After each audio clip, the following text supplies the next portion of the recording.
The moon has been Earth's constant companion for 4.5 billion years. Now it's finally back in the focus of science, almost 50 years after man last set foot on the moon.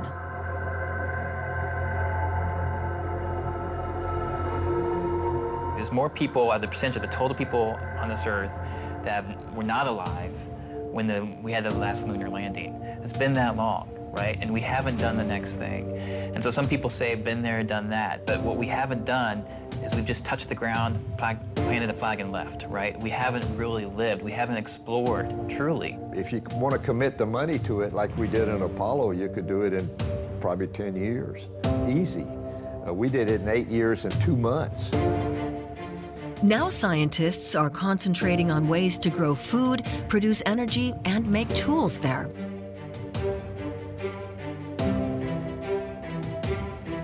All over the world, researchers are working on a return to the moon and the chance to be able to stay there longer. We have to use the moon to operationally understand how to live and work on a planet. There are many ideas, but actually putting them into practice is the final step that's missing. It'll be great to see humans return to the moon. When this will happen is not yet clear, but science is making it possible to survive on the moon.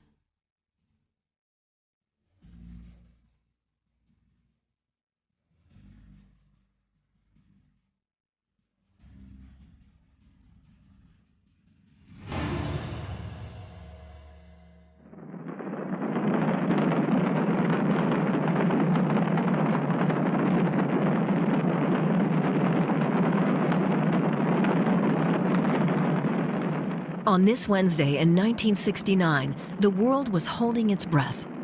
Mankind was witnessing a historic mission. On board Apollo 11, astronauts Neil Armstrong, Michael Collins, and Edwin Buzz Aldrin had a goal mankind had not yet reached: to fly to the moon. 5 days later, in the early morning of July 21st, Neil Armstrong uttered his unforgettable words. It's one small step for man, one giant leap for mankind. Armstrong and Aldrin spent a total of 2.5 hours on the surface of the moon. As they collected rock samples and raised the American flag, they were watched live by 600 million people. Only a few of them were aware that the successful moon landing was hanging by a thread. In NASA's Mission Control Center in Houston, Capcom Charlie Duke had direct radio contact with Neil Armstrong. Now 82 years old, he can still recall the dramatic moments.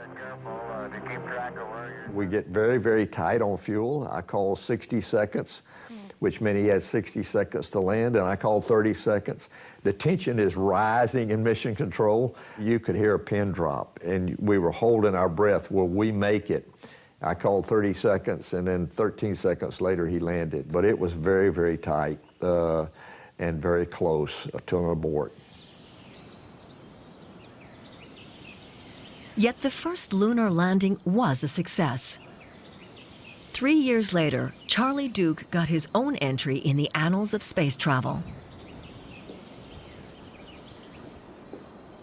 John Young and I were the fifth landing on the moon back in April 1972, and I was the 10th man to step onto the moon. Once we landed, I just erupted with enthusiasm. I shouted we had our helmets on and fully suited up, and I just shouted in my helmet, Houston, old Orion is finally here, Houston. Fantastic.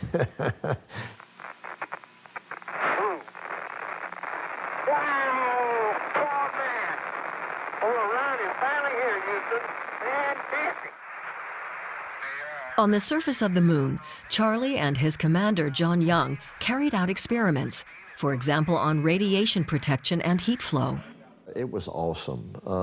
It was beautiful, one of the most beautiful deserts I'd ever seen. Gray, very rough topography, up and down, hilly craters, rocks, hills, everywhere. And Our objective was to explore this valley, so I was excited. I was very happy to be there.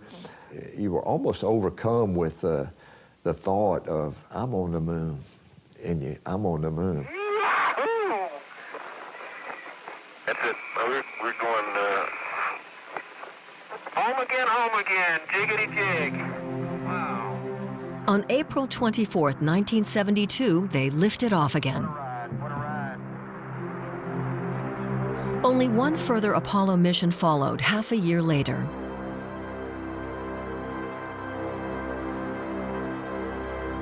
I'm very disappointed that we haven't had somebody go back. I thought that NASA would be extremely optimistic about going back to the moon. We need to build a station on the moon, similar to Antarctica, where we have a science station on Antarctica. And that's a very hostile climate in Antarctica, but we do it. And I think we could do the same thing on the moon.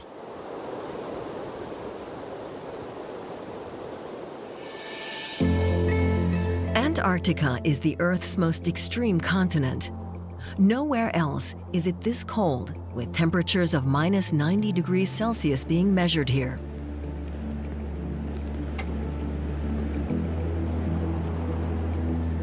"98% of the mainland is covered by ice. That's 3/4 of the Earth's freshwater reserves. The surface is 1.5 times the size of Europe and twice as large during the Antarctic winter. Only a few animals can survive here. Several types of penguin, such as the emperor penguin, have adapted to the hostile environment, as have a few types of seals. The conditions here in the eternal ice resemble the barrenness of the moon most closely.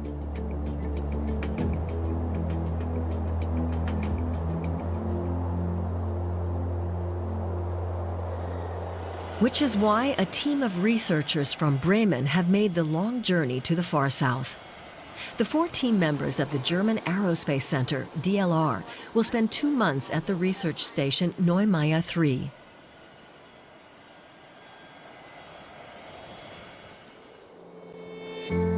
Since 2009, scientists have been conducting research here with different focuses, such as meteorology, geology, and atmospheric chemistry. The architecture of the Neumeier 3 station has been adapted to the environmental conditions of the Antarctic. It's built on stilts to keep it free of snowdrifts. Up to 60 scientists stay here in the Antarctic summer, between November and February. Aerospace engineer Paul Zabel is the only member of his team who will also spend the winter here. His task is to grow fresh vegetables as part of the Eden ISS project. Die Idee hinter dem Projekt ist, hier in der Antarktis. The idea is to try out all of the necessary technology and operational procedures here in the Antarctic, so that in future, a greenhouse can also work in space. Wir bauen zwischen 15 und 20. We're growing between 15 and 20 different species of plant. As a highlight, we also have little strawberry plants. Wo wir hoffen, We dass hope we wir can get them to flower so we can harvest strawberries in a few months. in ein paar Monaten auch Erdbeeren ernten können. Until the mobile greenhouse reaches the Antarctic by ship, the team has to take good care of the delicate strawberry plants. Inside the station, Daniel Schubert and Konrad Zeidler have tried to create the most ideal conditions. Strawberries are difficult to cultivate, and that's why we've improvised and built our own little makeshift greenhouse. Of course, it's not optimal, but we don't have much of an alternative if we want to keep the strawberry plants alive. It will take at least a few more days for the greenhouse to arrive. Then the experiment here can really get going. And soon, on the moon? In order to live and work on the moon for a longer period of time, worldwide research has to consider the conditions there and the differences to planet Earth.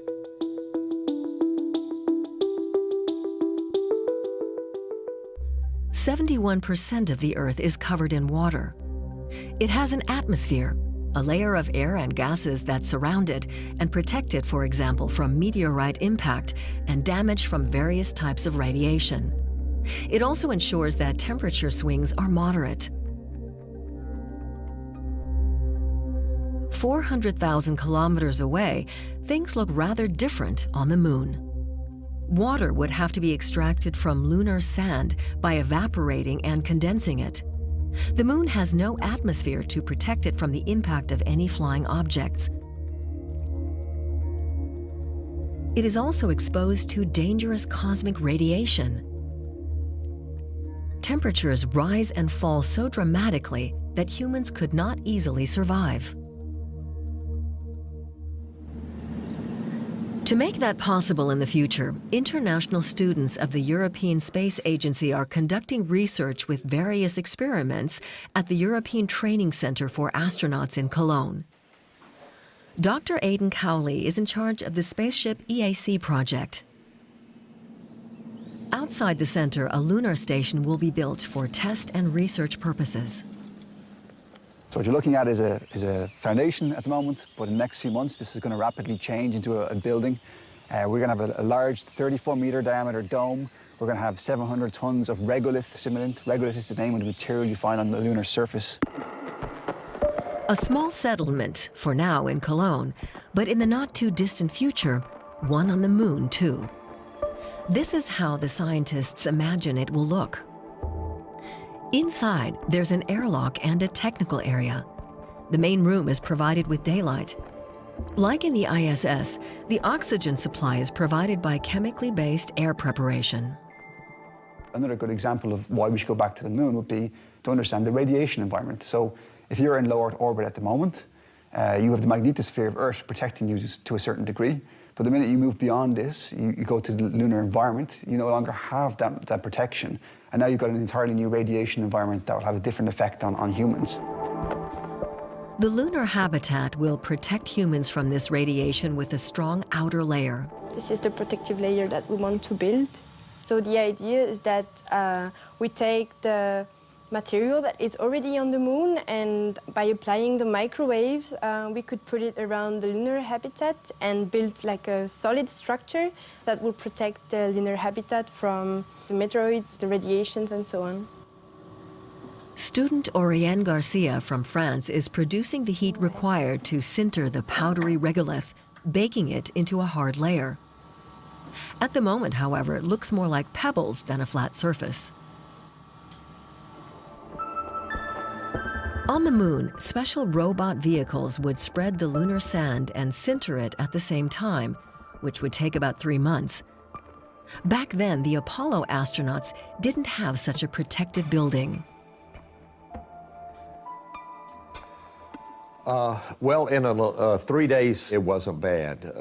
You could survive with just the regular protection that we had. It took about 40 years for the scientists to figure out what the Apollo missions really brought back. It takes that long. You have to develop the instruments to be sensitive enough to learn what these stones, 300 kilos, almost 400 kilos of stones that have been brought back from the moon, what they really tell us. As you come around there, there's a rock in the near field on this rim that has some white on the top of it. We'd like you to pick it up as a grab sample. The 12 Apollo astronauts were not allowed to keep any souvenirs. The original lunar regolith was simply too valuable.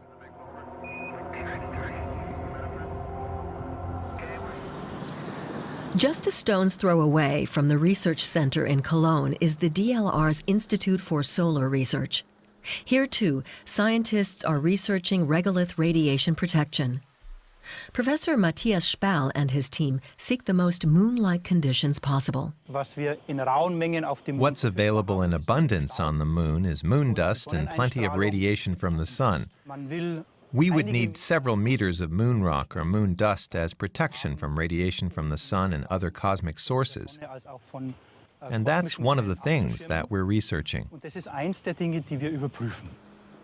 The experiment is called regolite, a word coined to combine regolith and light. Of course, it doesn't use real lunar regolith, but a simulant which has similar properties. and will be sintered to an entire brick using layered 3D printing.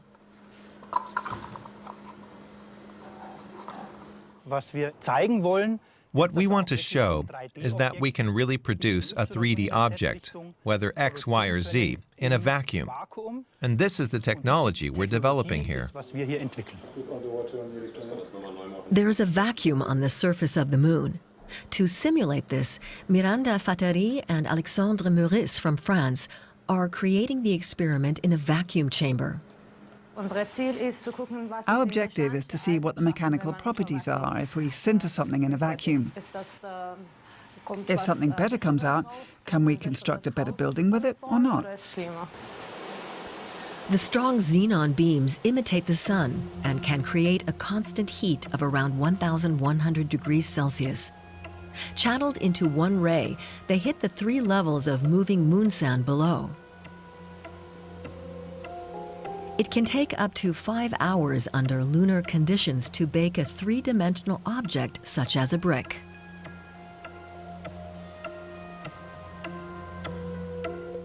We want to see whether anything comes out under the vacuum, and then do the chemical analysis. But the chamber is too small and very hot. When we have a bigger chamber, we can build a better cooling system and bigger components.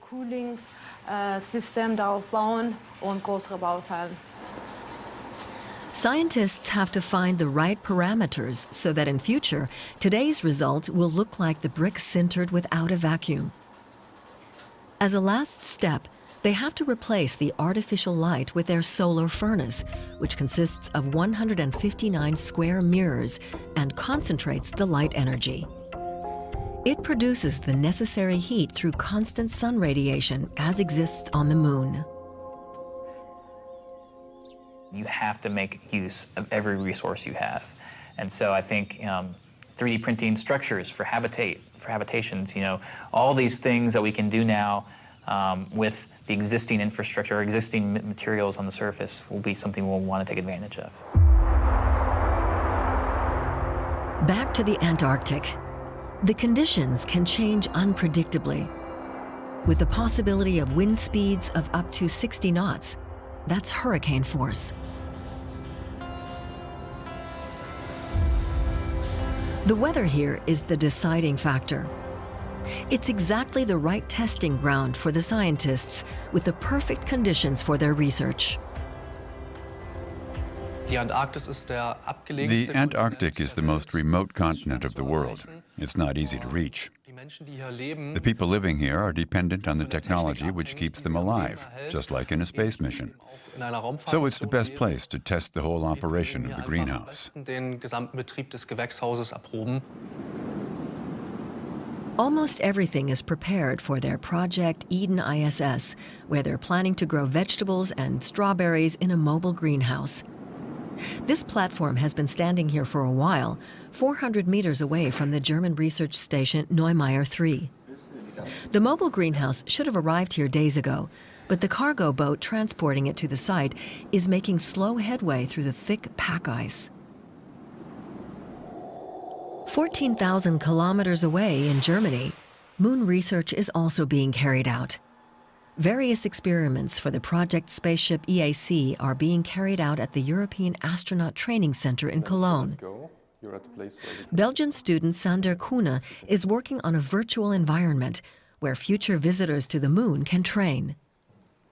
With a simulation like this, we can train them into virtual reality as if they were already on the lunar base, and then have them interact with a digital rack and completely be able to do the experiment beforehand, instead of just being in a training room with a rack in front of you. The virtual moonscape is still in the development phase. At some point, however, it could help with the preparation of future missions. A few rooms away, colleague Michael Regidor is busy working with different devices. His specialist area is 3D printing.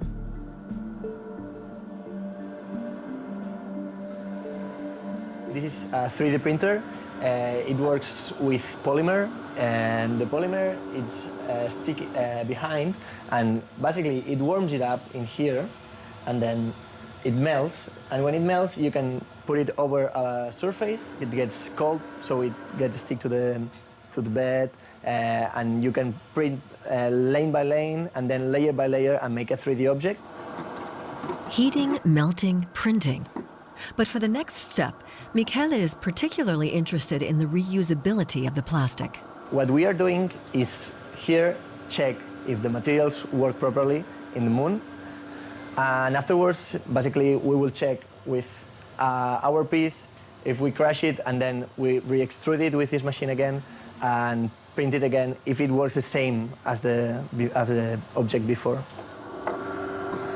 The coil containing the plastic would, of course, have to be much larger when it is transported to the moon. But once it's there, the plastic could always be reused. In Bordeaux, France, the 3D printing process is being researched in a parabolic flight. Professor Jens Günster from BAM in Berlin, the German Federal Materials Testing Institute, has developed equipment with his team to enable parts such as tools to be made from metal powder in zero gravity. The aim of the experiment is to try out a new process of sucking in powder and then trying to fix it in a zero-gravity environment. So in principle, you can produce parts on demand. The part which has been sintered with the laser onto this plate should be able to be taken out and is ready for use. Before each flight, the scientists draw their conclusions from the previous flight, making minor adjustments to try and improve the results of their experiment.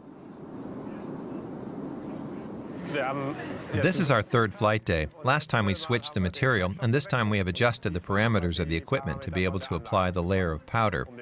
I'd say we managed to get about 70% of the powder onto the layer, and the rest flies away. We need to improve that. We can't have the powder flying around.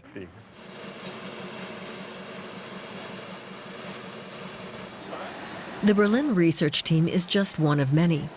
In total, the participants here in Bordeaux fly for 4 hours on each of 3 days. There are 31 parabolas per flight. The aircraft rises steeply upwards from its horizontal position, reduces the thrust of the turbines, and flies for around 22 seconds at zero gravity.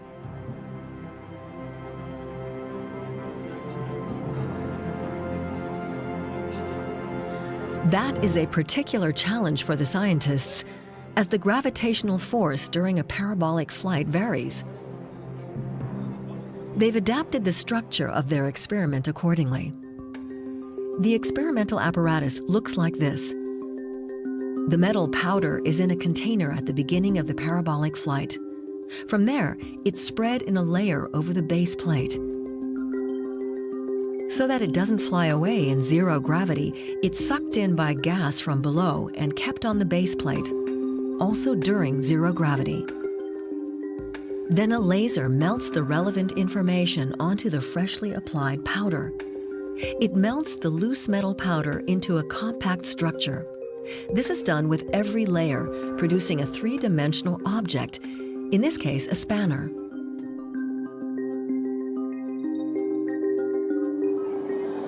Günster and his team can follow this process, which is repeated several times via the installed webcams. The final results can be seen a little later in the laboratory. The metal powder has really been transformed into 2 small spanners.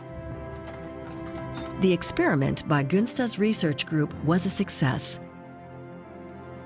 In the not-too-distant future, all tools could be produced this way in space. In the Antarctic, the long wait is over. The cargo ship, the Agulhas II from South Africa, has managed to break through the ice, and the unloading can finally take place. After a 10-day delay, the German scientists watch their mobile greenhouse being unloaded from the ship. Unloading on the ice has its hazards. Although the area around the ship is frozen, the layer of ice is thinner than further inland. The whole process takes around 90 minutes. In the end, all is well, and the squad sets off back to base.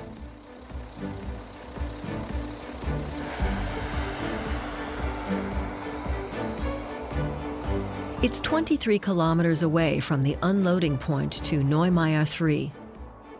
Although there is no darkness in the Antarctic summer, as the sun never goes down, they still have a regulated 8-hour working day. This day ends with the long-awaited arrival of the container at the station.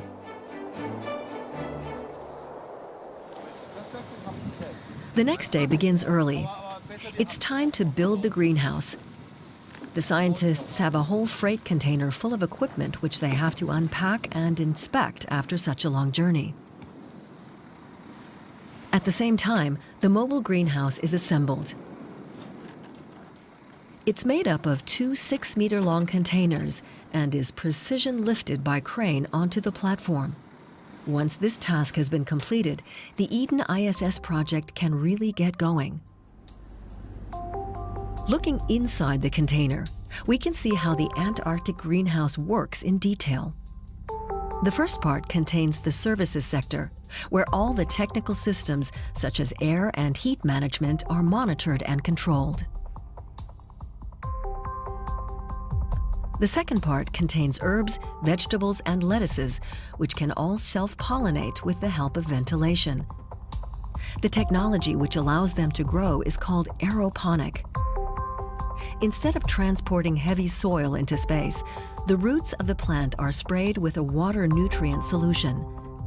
LED lamps containing the right color composition are then mounted above to imitate sunlight. Complex water and air cleaning systems complete an independent and sustainable ecosystem. People think that the plants are only for us to eat, but there are other reasons we take the plants with us. They provide us with oxygen to breathe. They need the carbon dioxide that we humans breathe out. It's a perfect symbiosis. 4 days after the arrival of the container, everything is installed to start up operations. Almost 2 weeks later than planned, the German scientists can finally start sowing the seeds. Of course, the long-nurtured strawberry plant has top priority. As carefully as if they were performing surgery, Schubert and Seidler take care of the sensitive plant. After bathing it in water, the strawberry plant is put into its new home using mineral wool and a plastic holder. The researchers are optimistic that most of the plants will thrive. But they're a bit concerned about the diva of their crops, the strawberry plant. If you go on long-term missions, such as the one to the moon, you can use strawberries as an incentive food, just to keep the isolated team in good mental shape. If this experiment works here in the Antarctic, we're pretty confident that the whole thing will work on the moon, too.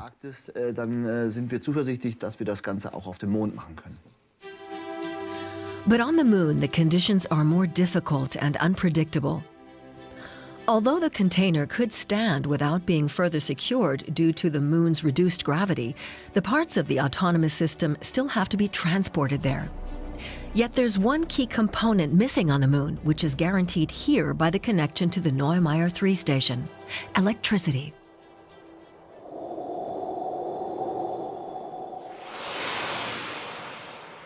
In Edinburgh, Scotland, a team is working on a solution to this problem. At the Heriot-Watt University, Jürgen Schleppi is researching the topic of solar energy. Of course, on the moon, we can't just plug our devices into sockets. We have to consider what kind of resources are available for producing energy. There are no rivers, there's no wind on the moon, there's no atmosphere. What is available is sunlight, and it's better than on Earth because it is not weakened by the atmosphere.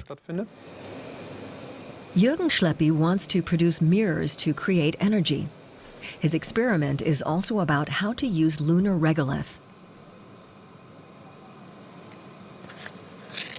We'll have the materials we've brought with us, and there's this basaltic sand. What we can build out of basaltic sand is relatively simple bricks or walls by heating the material or baking. We can go one step further and produce basaltic glass from the material. Schleppy uses an ordinary microwave oven to make glass from the moon sand simulant.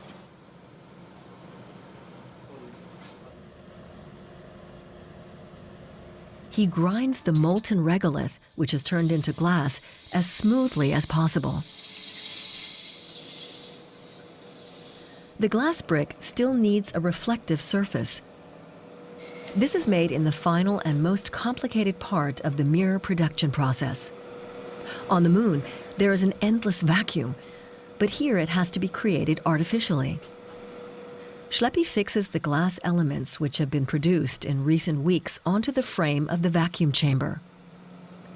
Before he seals it, he adds one small piece of aluminum, which is heated and then evaporates, distributing millions of tiny particles. The glass is different, but the aluminum is the same type we use for normal mirrors. It's looking pretty good now. It's not transparent anymore. So we can slowly turn off the system. The aluminum, which was heated in the vacuum, is not only supposed to coat the inside of the vacuum chamber's glass dome, it is primarily meant to coat the experimental glass stones.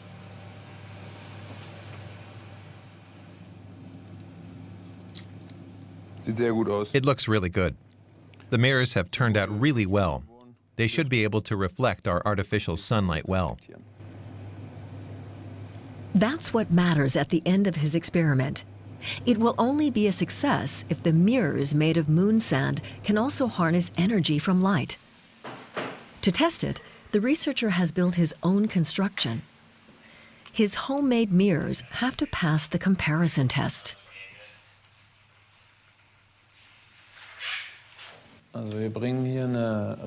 So here we have a reference surface, which reflects sunlight, or rather the artificial light we're going to produce from this surface to the lens, which is attached to a solar cell. The lens concentrates the light onto the solar cell, and then we can produce electricity, which we can measure at a certain voltage. We can read it here on the meter. With the reference surface mirror, we expect to produce about 2 volts. Lights out.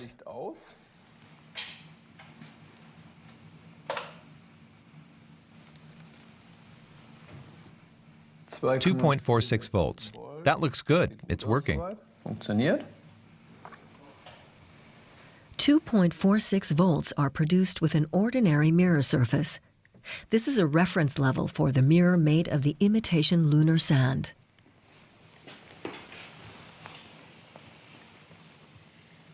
We're going to find out now whether it'll work in the way we imagine.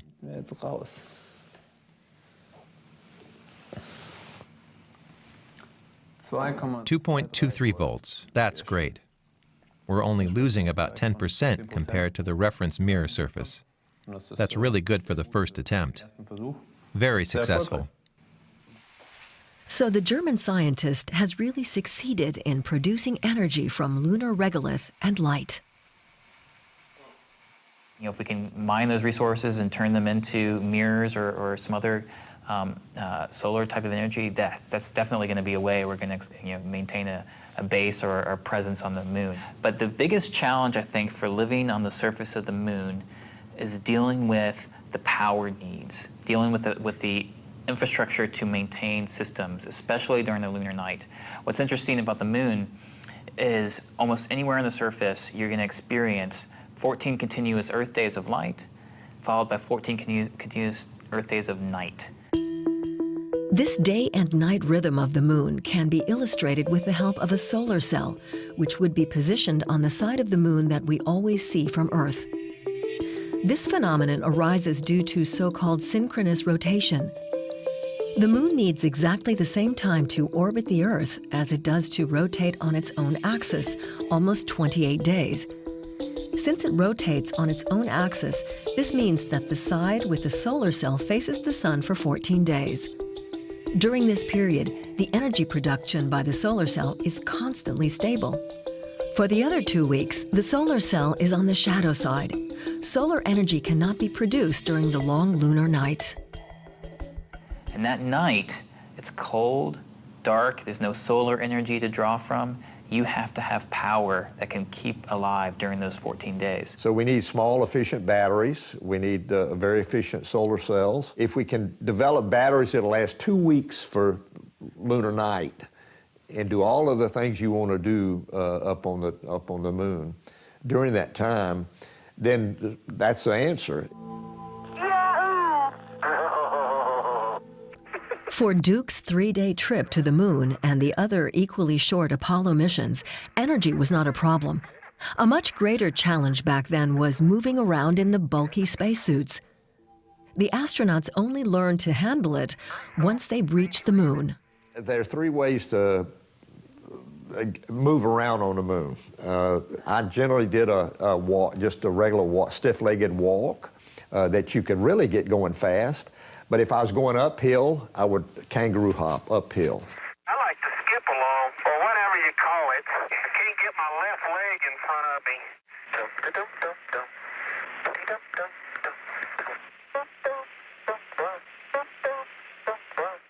Downhill, it seemed to be better skip, one leg in front of the other, and you skip down like this.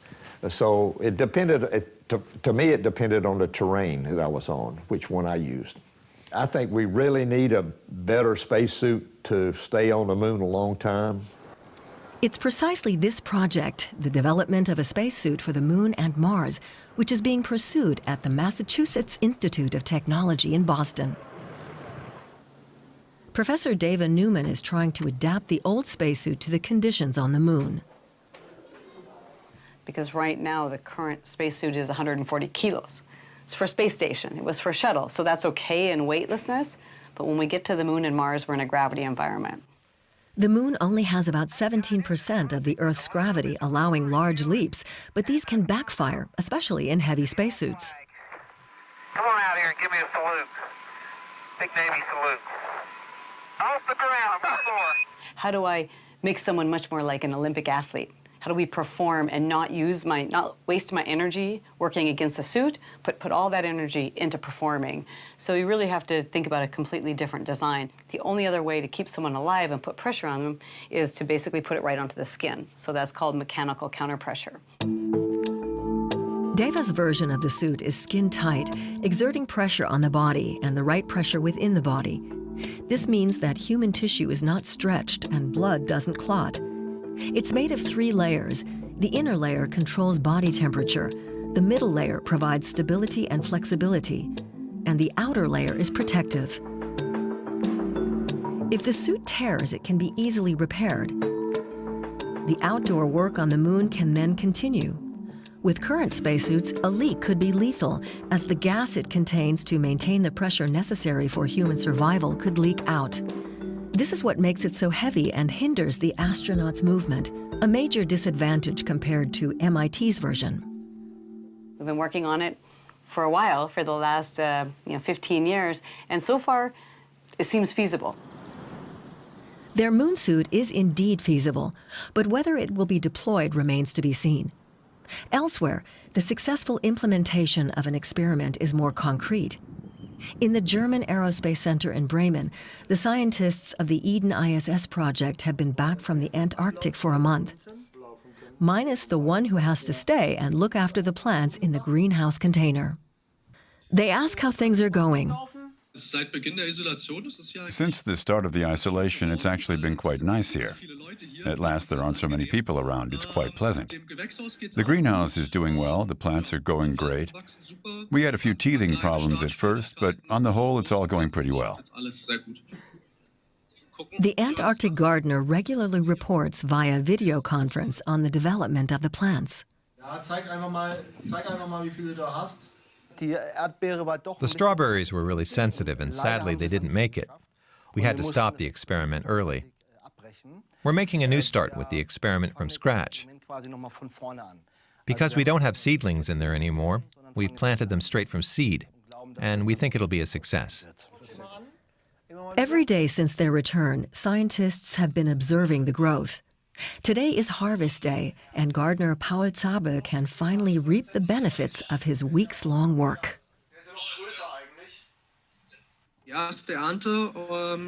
You can see our first harvest here on the table. The lettuce plants have done really well. We've got plenty of those for the next few days. The cucumbers are doing pretty well too. Some of them are really big. They're going to be weighed now, and then I'll think we'll probably have some of them for dinner tonight.